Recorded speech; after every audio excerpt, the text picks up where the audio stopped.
Hi, I am Muniza Riaz, welcome to Glitz Vision USA. तो बात करेंगे परिनीति की, जिसमें हमने देखा नीति है जेल में और जो राजीव हैं वो आके पार्वती को कहते हैं कि वो उनको नीति को बाहर निकालना ही होगा, उन्हें वो केस वापस ही लेना होगा, पर वो कहती हैं कि इसके लिए एक शर्त है। तो क्या होने वाली है ये शर्त, इस पे बात करते हैं।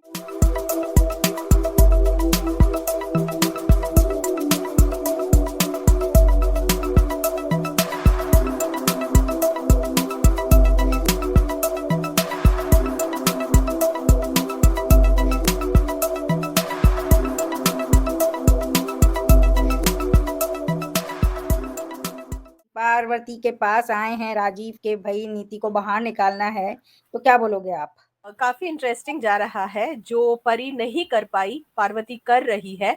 अच्छा लगता है मुझे जब सच्चाई की जीत होती है, अच्छाई की जीत होती है, उसको देखने का मजा ही कुछ और होता है कि व्हेन जो बुरे कर्म करते हैं उनको उनकी सजा मिलती है, तो बड़ा मजा आता है देखने में। चलो देर से आए बट आए तो आए कि she is getting punished for the things that she has done। यहाँ पे वाकई में हाँ उनको एक्चुअली में फंसाया गया है, गुनाह उसने किया है। She is being kept in jail for attempt to murder. Parvati को मारने की कोशिश की थी उसने, डरा के धमका के करने की कोशिश की, तो उसी चक्कर में उसको जेल हुई है। बात तो सही है, but still there are so many crimes that has gone unpunished. तो एक शुरुआत के तौर पे ये बहुत अच्छा लगा मुझे कि चलो शुरू तो हुआ।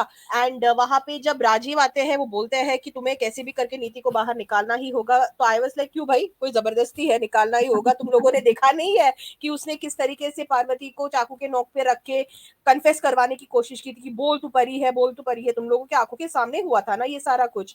तो वो किसी गलत जुर्म में तो अंदर नहीं गई है। She actually try to cause harm and so she is in jail. तो व्हाई आर यू डिमांडिंग कि उसको निकाले? बट स्टिल चलो, उसने डिमांड किया और पार्वती ने शर्त रखा है, तो वो क्या शर्त है वो तो हमें अपकमिंग एपिसोड्स में ही पता चलेगा। But I do feel okay, मुझे ऐसी स्ट्रॉन्ग इंट्यूजन आ रही है कि पार्वती राजीव से कहेगी कि you have to marry me. हाँ, मुझे भी आई फील, थोड़ा-सा लगा कि हो मुझे सकता है, लगा। लेकिन यस। उससे ना वो हल नहीं होगा, उससे शादी तो नहीं। पहले भी हुई है ना। Yes, but you know why I am saying this कि आई होप कि ऐसा ना हो। ओके, ऑनेस्टली मैं चाहती हूँ कि ऐसा ना हो और वो जो रिवेंज ट्रैक है वाकई में एक बहुत ही बढ़िया रिवेंज ट्रैक बन के ही जाए। बट मुझे ऐसी फीलिंग आ रही है क्योंकि रिसेंट एपिसोड में पार्वती ने एक बात बोली थी कि जो भी नीति का सपना है मैं वो उनके सारे सपने छीन लूंगी, and Niti's biggest dream is to marry Rajiv.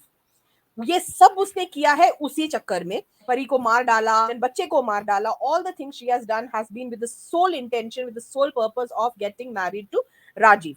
तो वो ही उनसे छीन लेगी तो फिर क्या ही होगा।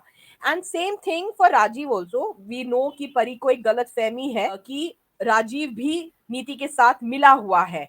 तो अगर वो हम माइंड में रख के चले तो राजीव का मकसद भी था परी को अपने रास्ते से हटाना, so that he can marry नीति।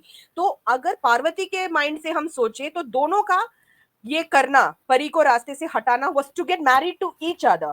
तो अगर वो ऐसी शर्त रखेगी तो दोनों को it will be like two birds with one stone वाली बात। एक हुँ। तीर दो शिकार। तो आई होप कि ऐसा ना हो, क्योंकि शादी करना and then the whole drama is so repetitive. हमने बहुत बारी देखा है ये सारी चीजें। बिना वो किए ही अगर वो कुछ शर्त रखती है और अपना एक रिवेंज फुलफिल करती है तो मजा आएगा देखने में। But let's see. या लेट्स सी, क्या पता प्रॉपर्टी लिखवा ले अपने नाम सारी। तो कुछ भी हो सकता है या कुछ ऐसा जो हमें नहीं समझ आ रहा हो और वो लेकर आए, तो लेट्स सी क्या होता है। इंटरेस्टिंग तो है देखने के लिए कि किस तरह से पार्वती अपना बदला लेती है बिना दिखाए कि वो परी है, और ये देखने में ही मज़ा आएगा। तो देखते हैं क्या होता है। अगर आपको हमारे छोटे से डिस्कशन अच्छा लगा हो तो वीडियो को लाइक करें, चैनल को सब्सक्राइब करें और बेल आइकन को क्लिक करके रखें ताकि नेक्स्ट टाइम जब हम वीडियो अपलोड करें तो आपको नोटिफिकेशन आ जाए। और अपना बहुत ख्याल रखें। Bye bye. Hi, I'm Tanvi Dogra, and you're watching me on Glitz Vision USA.